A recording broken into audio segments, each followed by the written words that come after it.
अदालत इस्लाहात आईनी पैकेज तैयार, आज मंजूरी के लिए पेश किया जाएगा। अदालत इस्लाहात पैकेज में मुतअद्दिद तरमीम शामिल, जजेस की रिटायरमेंट की उम्र में 3 साल की तोसी की तजवीज़ पर इतफाक ना हो सका। पीपल्स पार्टी और फजल रहमान आईनी मामलात के लिए अलग अदालत बनाने के हामी। आइन का आर्टिकल 175(3) में तरमीम के लिए इत्तेहादी जमातों में इतफाक है। चीफ जस्टिस सुप्रीम कोर्ट की तैनाती का तरीक़ाकार तब्दील किए जाने का इम्कान।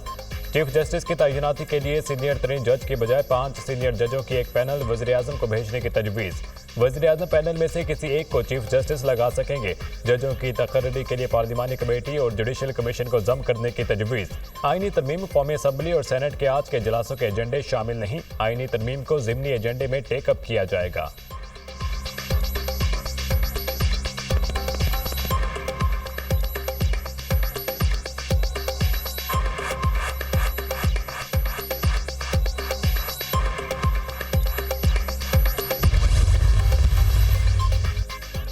आईनी इस्लाहात पैकेज मौलाना फजल रहमान इंतहाई अहम हो गए। वज़ीर कानून आज़म नज़ीर तारड़ और वज़ीर दाखिला मोहसिन नकवी की मौलाना फजल रहमान से उनकी रिहाइशगाह पर मुलाकात।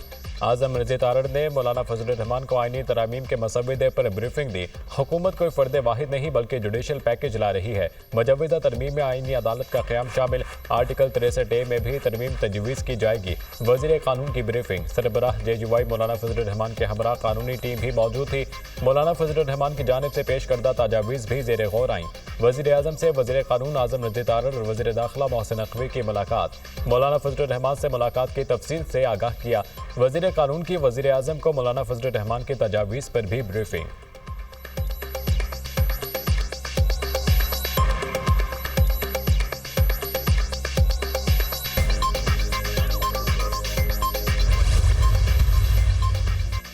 तहरीक इंसाफ वफ़द की मौलाना फजल रहमान से उनकी रिहाइशगाह पर मुलाकात। Opposition leader Umar Ayub, barrister Gohar, Shibli Faraz, Asad Qaiser और साहबजादा हामिद रजा शामिल।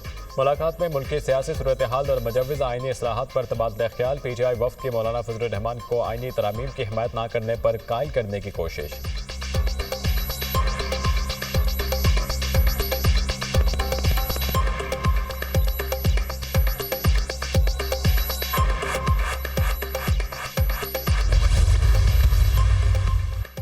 हुकूमती वफ़द और फजल रहमान की मुलाकात की अंदरूनी कहानी। मौलाना ने हुकूमती वफ़द से असम्बली और सेनेट में तरमीम की हिमायत के अरकान से मुतालिक तफसीलात मांग ली।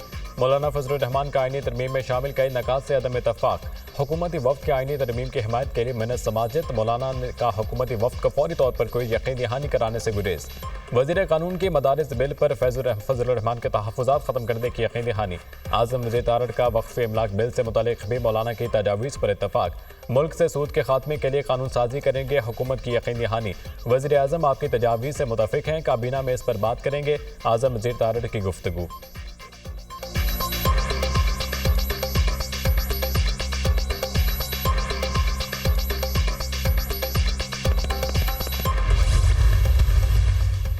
बिलावल भुट्टो जरदारी की रात गए मौलाना फजल रहमान से मुलाकात। पीपल्स पार्टी के वफ़द ने एजाज जाखरानी और मेयर कराची मुर्तज़ा वहाब भी शामिल। मुलाकात में आईनी तरमीम के हवाले से बातचीत। वज़ीर दाखिला मोहसिन नकवी भी मुलाकात के दौरान दोबारा मौलाना फजल रहमान की रिहाइशगाह पहुँच गए।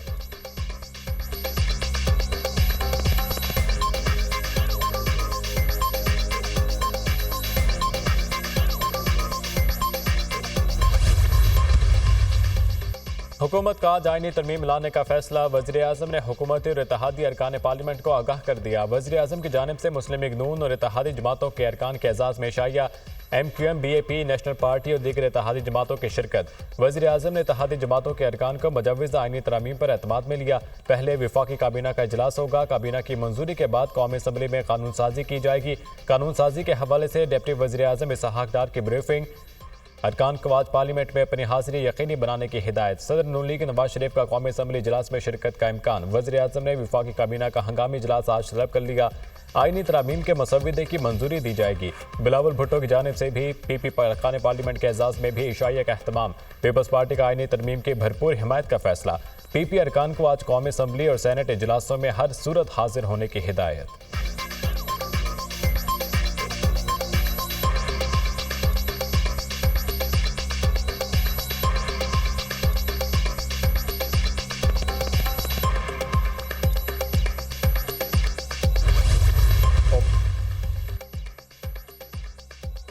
पार्लियामान मुल्क का सुप्रीम इदारा है। पार्लियामान का तक़ादुस कायम रखने के लिए ज़रूरी है मुल्क की अवामी मफाद में कानून साजी हो। कौमी नौइयत के मामलात को सिर्फ पार्लियामान के जरिए ही हल होना चाहिए। हम मुल्क को डिफ़ॉल्ट के खतरे से निकाल कर इस्तेहकाम की जानिब लाए। माशी इस्तेहकाम के तसलसल और तरक्की के रास्ते पर गामजन करने के लिए सियासी इस्तेहकाम ज़रूरी है।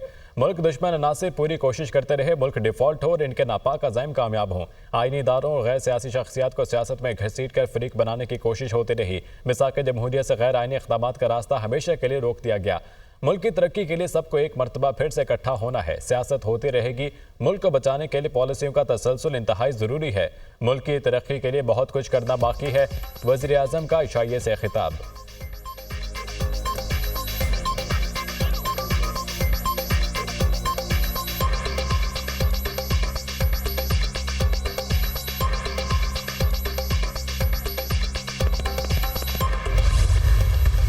आज का जो सुप्रीम कोर्ट ऑफ पाकिस्तान का वजाहती ऑर्डर जारी किया गया है, उसमें तरमीम की कोशिश जो हुकूमत की वो तो खटाई में नहीं पड़ गई। बिल्कुल भी नहीं। मैं समझता हूँ कि इस वजाहती फ़ैसले में जो वजाहत सी की गई थी उसके ऊपर जो वजाहत आई है उसने और ज़्यादा अबहाम जो है क्रिएट कर दिया है। जब ये आइनी तरमीम ले होगी तो आप देखेंगे वो वोट्स आएंगे इसी ऐवान से ही आएंगे। आईनी तरमीम के लिए नंबर्स पूरे हैं। जब आईनी तरमीम पेश होगी नंबर्स भी सामने आ जाएंगे। सुप्रीम कोर्ट के वजाहती फैसले से बहाम कम नहीं हुआ, मजीद बढ़ गया है। सुप्रीम कोर्ट किसी मेंबर की जमात का तयन नहीं कर सकती। ये फैसला आईनी तरमीम के रास्ते में रुकावट नहीं बन सकता। सुप्रीम कोर्ट आइन को रीराइट नहीं कर सकती। मुजव्विज़ आईनी तरमीम में पार्लिमानी कमेटी को मजबूत किया जा रहा है। रिटायरमेंट की उम्र का भी तयन होगा। चीफ जस्टिस की नामजदगी का पैनल 3 का होगा या 5 का, तजवीज़ ज़ेर गौर है। मुशीर कानून और इंसाफ बैरिस्टर अकील मलिक की दुनिया न्यूज़ के program tonight with Samar Abbas में गुफ्तगू।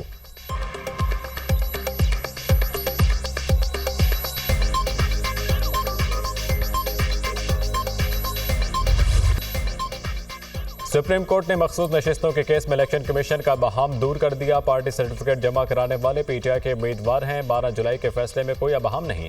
सुप्रीम कोर्ट का 12 जुलाई का शॉर्ट ऑर्डर बहुत वाज़ेह है। मखसूस नशिस्तों के केस में अक्सरियती फैसला देने वाले 8 जजेस की वजाहत जारी।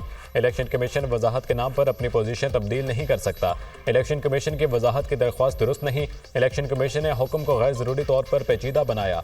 इलेक्शन कमीशन ने खुद बैरिस्टर गौहर को पार्टी चेयरमैन तस्लीम किया। इलेक्शन कमीशन तस्लीम कर चुका है कि पीटीआई एक रजिस्टर्ड सियासी जमात है।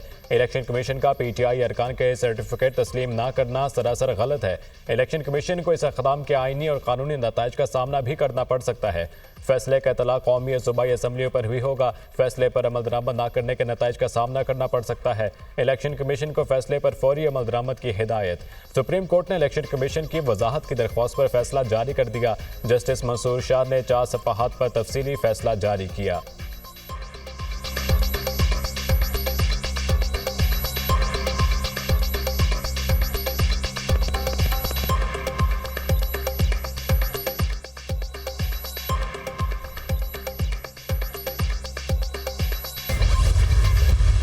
क्लैरिफिकेशन एक तरह से दी है सुप्रीम कोर्ट ने अपने शॉर्ट ऑर्डर की, उसके बाद जो हुकूमत का ये नंबरों का खेल रही थी और कोशिश कर रही थी कि जी हम 2/3 मेजॉरिटी ले लें, अब वो खत्म हो गया है। अब सुप्रीम कोर्ट ने ये इस क्लैरिफिकेशन में कह दिया है कि जितने भी मेंबर्स थे जो सुप्रीम कोर्ट के फैसले के बाद हुकूमत का आईनी तरमीम के हवाले से नंबर गेम का खेल खत्म हो गया। ऐवान में मौजूद तमाम सियासी जमातें मिलकर भी पीटीआई के बगैर 2/3 अक्सरियत का हदफ हासिल नहीं कर सकती। फैसले के बाद पीटीआई के स्पोर्ट्स इलेक्शन जीतने वाले अरकान पर आइन का आर्टिकल 63A लागू होता है। अदालती हुक्मनामे के बाद कोई खुद को आज़ाद कहता है तो सुप्रीम कोर्ट के फैसले की खिलाफ वर्जी होगी। सेनेट में पीटीआई के पार्लिमानी लीडर बैरिस्टर अली जफर की दुनिया न्यूज़ से गुफ्तगू। पीटीआई के अपने तमाम अरकान पार्लियामेंट को किसी भी आईनी तरमीम में वोट न डालने की हिदायत। पीटीआई का कोई भी रुकन आईनी तरमीम के हक में वोट नहीं देगा। पीटीआई अरकान पार्लियामेंट को फ्लोर क्रॉसिंग की सूरत में ना गिना जाए। पीटीआई ने अरकान पार्लियामेंट को वोट से रोकने से मुतालिक दस्तावेजात जमा करा दी। तमाम अरकान के दस्तखत से रिकॉर्ड सेनेट और कौमी असम्बली सेक्रेटरीट में जमा कराया गया। पीटीआई अरकान पार्लियामेंट की तहरीरी तौर पर आईनी तरमीमी बिल के हक में वोट कास्ट ना करने की यकीन दहानी।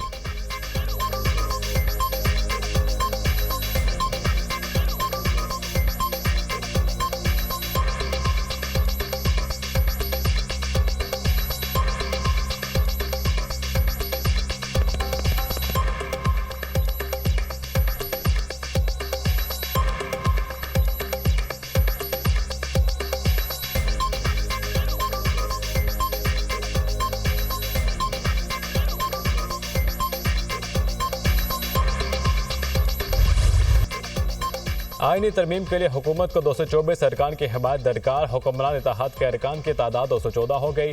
मुस्लिम लीग नून 111, पीपल्स पार्टी के 69 और MQM के अरकान की तादाद 22 है। मुस्लिम लीग काफ के 5, IPP के 4 अरकान। कौमी असम्बली में मुस्लिम लीग ज़िया, बलोचिस्तान अवामी पार्टी, बलोचिस्तान नेशनल पार्टी का 1 रुकन, सुन्नी इत्तेहाद काउंसिल के 80, जमीयत उलमा इस्लाम के 8 अरकान ऐवान में मौजूद। मजलिस वहदतुल मुस्लिमीन पख्तूनख्वा मैप और BNP मेंगल का 1 रुकन। कौमी असम्बली में आज़ाद उम्मीदवारों की तादाद 8 है। आईनी तरमीम की मंजूरी के मामले पर हुकूमत को ऐवान बाला में भी मुश्किलात। सेनेट में हुकूमती अरकान की तादाद 59 है। ऐवान बाला में हुकूमत को बिल की मंजूरी के लिए 64 अरकान की हिमायत दरकार। चेयरमैन सेनेट यूसुफ रजा गिलानी आईनी तरमीम में वोट नहीं डाल सकेंगे। JUIF वोट के लिए हिमायत का ऐलान करके भी दे तो हुकूमत को सेनेट में 1 रुकन की कमी का सामना होगा।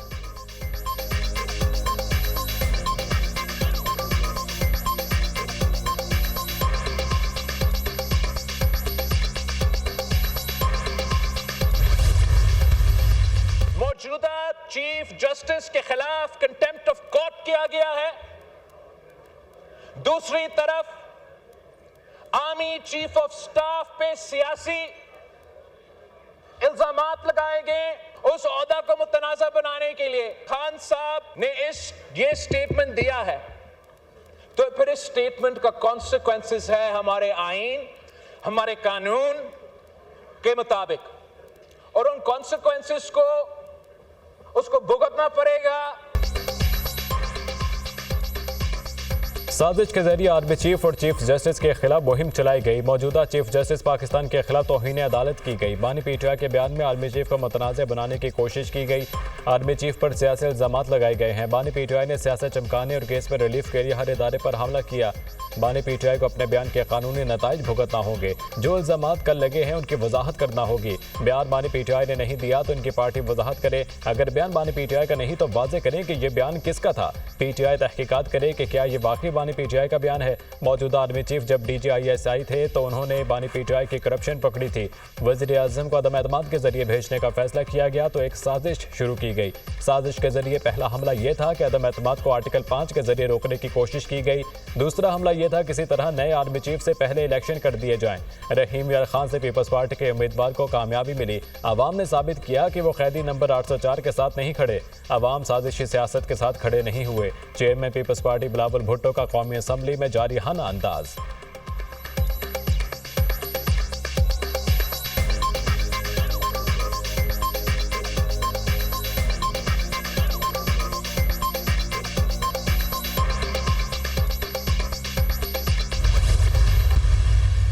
इमरान खान जो खैबर पख्तूनख्वा में जो चीज़ जिस आग को जलाने की कोशिश कर रहा है या उसको भड़का रहा है, वो ज़रूर बीज बोए जा रहे हैं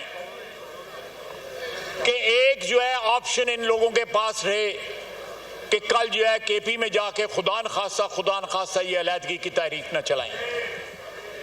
और सारी ज़बान जो है उस दिन जलसे में जो बोली गई वो सारी की सारी एक अलहदगी पसंदों की ज़बान थी।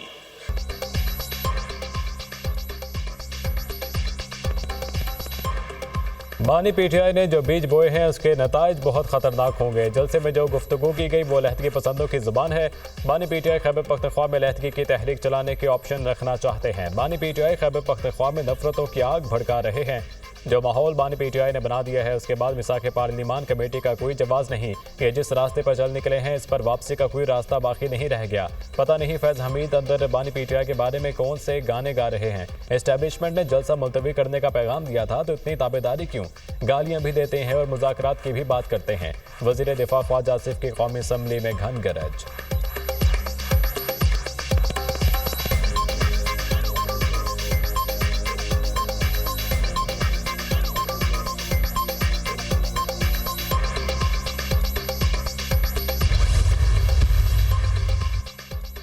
हुकूमत रात के अंधेरे में आईनी तरमीम लाना चाहती है। आईनी तरमीम के लिए हुकूमत के नंबर पूरे नहीं। आईन ने पाकिस्तान का हल्फ उठाया है। दुरुस्त को दुरुस्त और गलत को गलत कहेंगे। नाइंसाफियों के खिलाफ सीना तान कर खड़े हैं। कौन से इदारों के एहलकार थे जो पार्लियामेंट में दाखिल हुए। सार्जेंट एट आर्म्स की मौतली है, मुतमईन नहीं होंगे। बिलावल भुट्टो की बानी PTI से मुतालिक बातों की मजम्मत करते हैं। बानी PTI दोबारा इस ऐवान में आएंगे। अपोजिशन लीडर उमर अयूब का कौमी असम्बली में खिताब।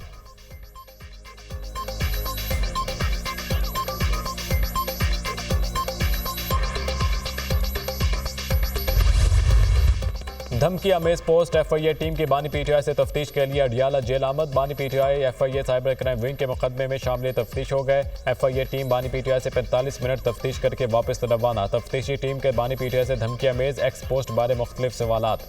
साइबर क्राइम विंग की 3 रुकनी टीम में FIA के तफ्तीशी और तकनीकी अफसरान शामिल। गुज़िश्ता रोज़ बानी PTI ने वकला की अदम मौजूदगी में शामिल तफ्तीश होने से इनकार किया था।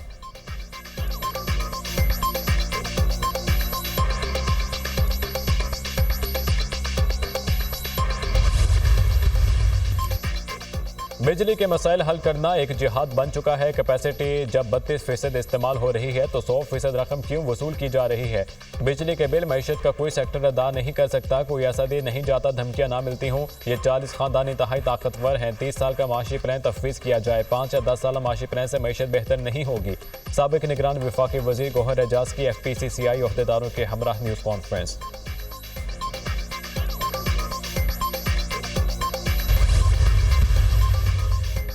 ताकतवर तरीन तूफान यागी से म्यांमार में भी तबाही। अब तक 66 अफराद हलाक। लैंडस्लाइडिंग और सैलाब की वजह से 2,35,000 से ज्यादा अफराद बेघर हो गए। 2 लाख से ज्यादा अफराद ने नकल मकानी की। बदतरीन सैलाब के बाद म्यांमार के आर्मी चीफ ने इमदाद की अपील कर दी। कहा हुकाम अवाम को रिलीफ देने और इन्हें रेस्क्यू करने के लिए दीगर ममालिक से रब्ता करें।